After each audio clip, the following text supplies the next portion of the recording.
Since the 1970s, American farmers have been urged to produce as much as possible at all times.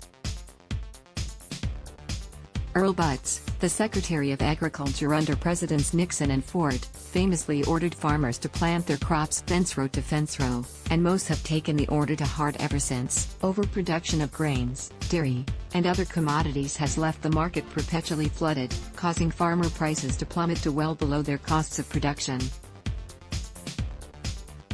Harwood Schaefer, director of the Agricultural Policy Analysis Center, says that many of the crises facing rural America today, from the low prices driving farmers out of business to factory farm runoff polluting water supplies, are caused by this overproduction.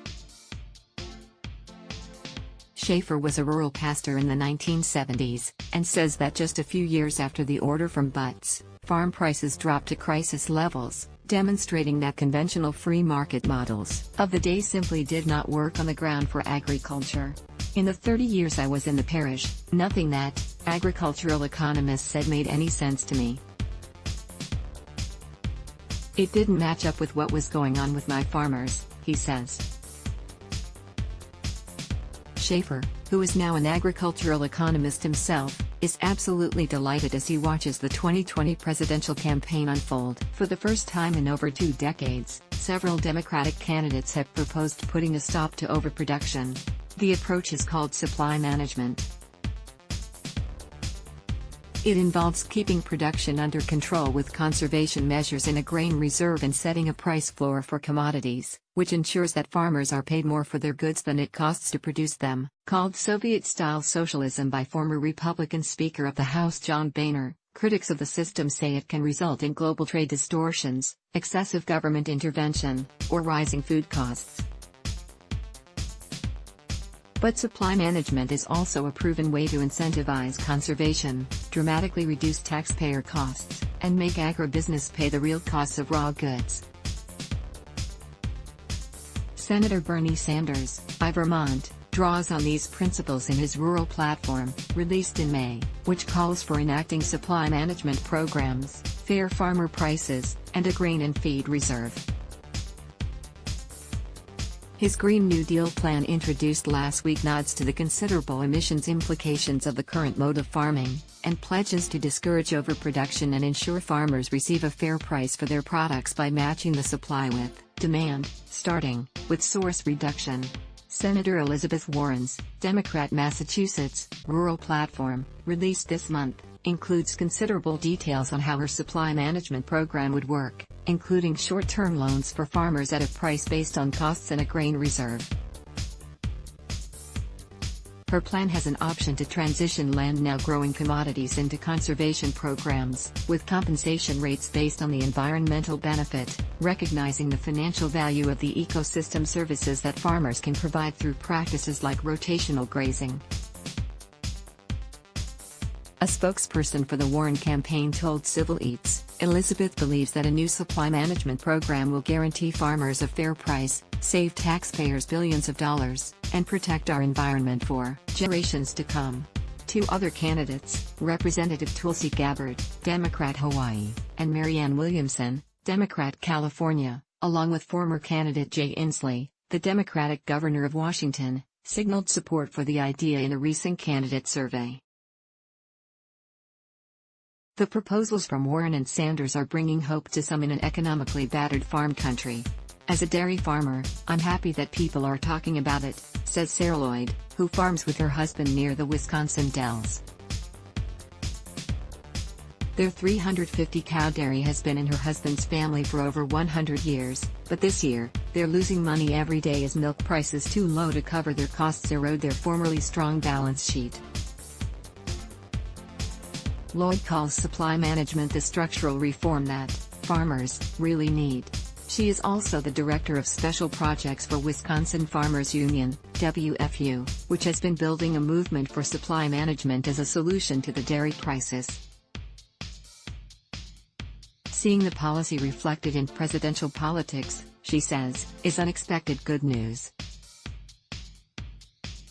Flooded with grain, farmers overproduce when prices are low in hopes of breaking even. Then, when prices rise, they produce more to take advantage of the increase.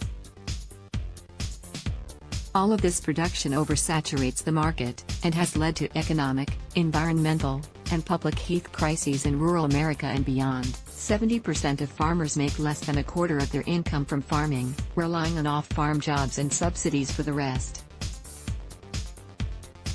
This year's median farm income is projected to be negative $1,449. With prices so low, many smaller farms have sold out and large farms have grown even larger. As land and profits have consolidated, there are fewer opportunities in rural areas, fewer jobs leads to shrinking populations, and many grocery stores, schools, hospitals, and churches have closed. The quest for higher yields also leads farmers to plant on hilly, wet, erosion-prone, and otherwise marginal land. They apply fertilizer to ensure the highest possible output, often at rates greater than the crops need, and excess runs off into waterways. Nitrogen pollution flowing out of Iowa has grown by 50% in the last 20 years, and is a major contributor to the annual dead zone in the Gulf of Mexico. Today's agriculture is also one of the biggest contributors to climate change, through loss of carbon storing soil, food waste, and livestock confinement operations. Meanwhile, farmers' low prices are a boon to agribusiness. Food manufacturers and the owners of large livestock operations are able to buy raw materials and animal feed for cheaper than they cost to produce. One study found that between 1997 and 2005, confinement livestock operations saved about $3.9 billion annually because they were able to buy feed grains at prices well below production costs. The total savings to the livestock industry from below-cost grain was $35 billion over 9 years. Farm subsidies and crop insurance are intended to make up the difference between farmers' costs and the low market prices they receive. In reality, these taxpayer-funded payments make up only a fraction of the difference, and yet, without them, even more farmers would exit the business, unable to survive on market prices alone. By maintaining the system of overproduction and low farm prices, subsidies instead effectively prop up large agribusinesses. Managing supply and farmer prices. It hasn't always been this way. For more than half a century following the New Deal, farm policy aimed to stabilize prices for farmers and consumers and rebuild prairie soils following the calamity of the Dust Bowl, all by keeping a handle on production. New Deal supply management was imperfect. It was designed to support larger farmers, favored white farmers, and for decades, was administered by officials hostile to its very tenets.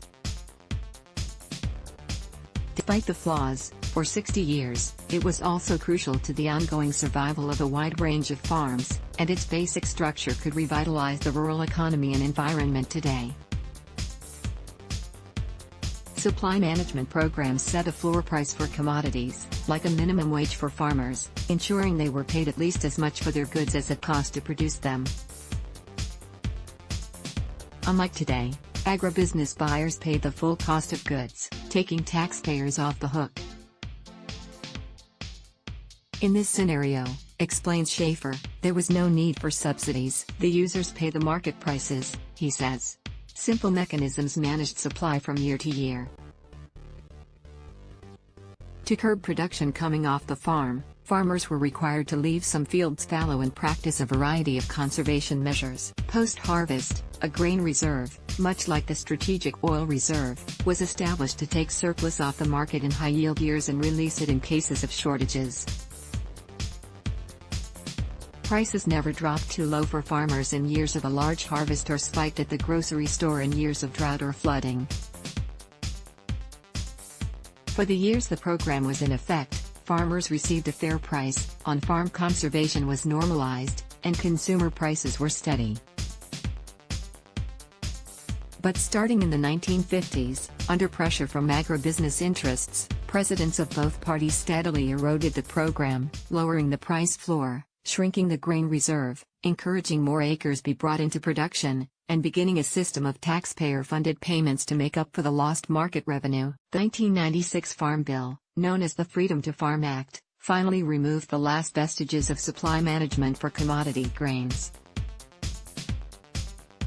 It was ended for dairy in 2014.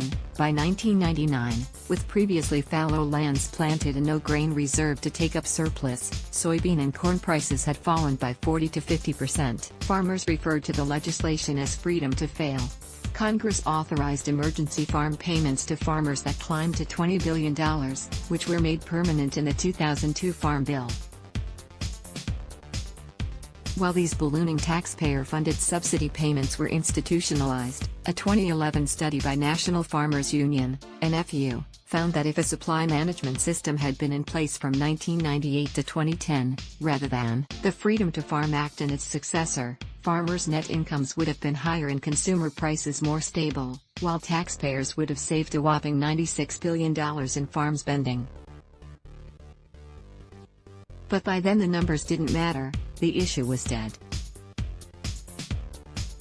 The sharp turn toward neoliberalism in the 1990s made deregulation the order of the day across the economy. Supply management was seen as excessive government intervention. As time went on, the fundamental shift in the structure of agriculture became invisible to all but a few, while farm subsidy payments were increasingly obvious, and so the conversation shifted in that direction.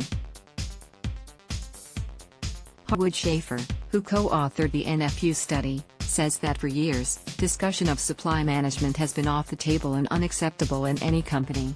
In politics until very recently, says Sarah Lloyd, if you started talking about supply management, you'd be laughed out of the room.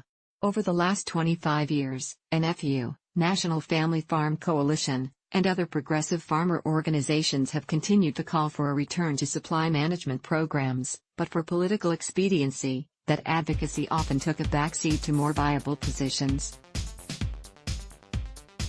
Full disclosure, I have been writing, thinking about, and advocating for supply management farm programs in a variety of professional capacities for the last decade. This is the first time I've seen it enter the public discourse in any real way. The fact that this model disappeared so completely from public debate for so long also may have led to a lack of understanding of exactly how the farm system was broken, even on the part of those who have wanted to improve it. Policy proposals from the sustainable agriculture and good food movements often focused on adjustments to the status quo, such as capping subsidies for commodity growers and increasing support for conservation practices. More ambitious proposals like subsidizing fruits and vegetables instead of grains or the complete elimination of subsidies misunderstand the structure of the current system and the function of subsidies. When those ideas gained traction, they also often alienated farmers who rely on government payments to make ends meet.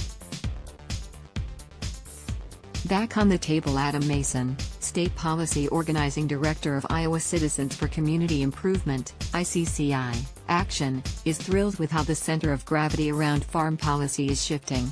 The group, which calls itself the largest community organization in Iowa, has been organizing against concentrated animal farming operations, CAFOs, for years and has supported fair price and supply management farm programs since its inception. Its staff held several briefings on rural issues with policy staffers from both the Warren and Sanders camps. Both candidates' rural plans were developed in consultation with farmers, rural organizers, and agricultural economists like Schaefer. Sadly, he and Lloyd both see the current farm crisis as a major factor in finally bringing supply management back into the political discourse. Over 2,700 dairy farms went out of business in 2018, and commodity crop prices are still at historic lows, exacerbated by spring flooding and President Trump's trade wars. The dairy crisis emerged just as Congress was finalizing the 2018 Farm Bill, which offered very little help for struggling dairy farmers. To build a base of support for what it sees as the only viable solution for the U.S. dairy industry, the Wisconsin Farmers Union has been educating farmers and building a national movement around supply management in dairy, similar to the Canadian system. WFU's Dairy Together coalition has played a key role in putting the model on the table in both rural and urban spaces. In a surprise move, the regulation adverse Wisconsin Farm Bureau Federation, the state chapter of the pro-agribusiness trade group, passed a resolution to consider the policy. Those advocating for supply management today are quick to note that it should not be a replica of the 1930s program or a copy of Canada's dairy policy. Rather, the pairing of fair farm prices and conservation practices makes it the best mechanism for rebuilding rural America and addressing climate catastrophe, and this time, the details must include support for small and mid-sized farms, racial equity, and low barriers to entry for new farmers. Indeed, supply management isn't just resurfacing because of the farm crisis. It's a larger response to the corporate control that ripples through the entire economy. The recent candidate survey by IXI Action revealed some unexpectedly bold positions, such as support for a proposed CAFO moratorium in Iowa. But the move left isn't just on farm policy, it's on healthcare, climate, and workers' rights as well, which are all rural issues, too. Mason says IXI Action staff and members, like rural organizers around the country, are ready to take advantage of the fact that all these issues are on the table in new ways. We're hopeful, we're encouraged, and we're going to keep working our asses off to move us closer to the food and farm system we need, he says. Let's block ads. Why?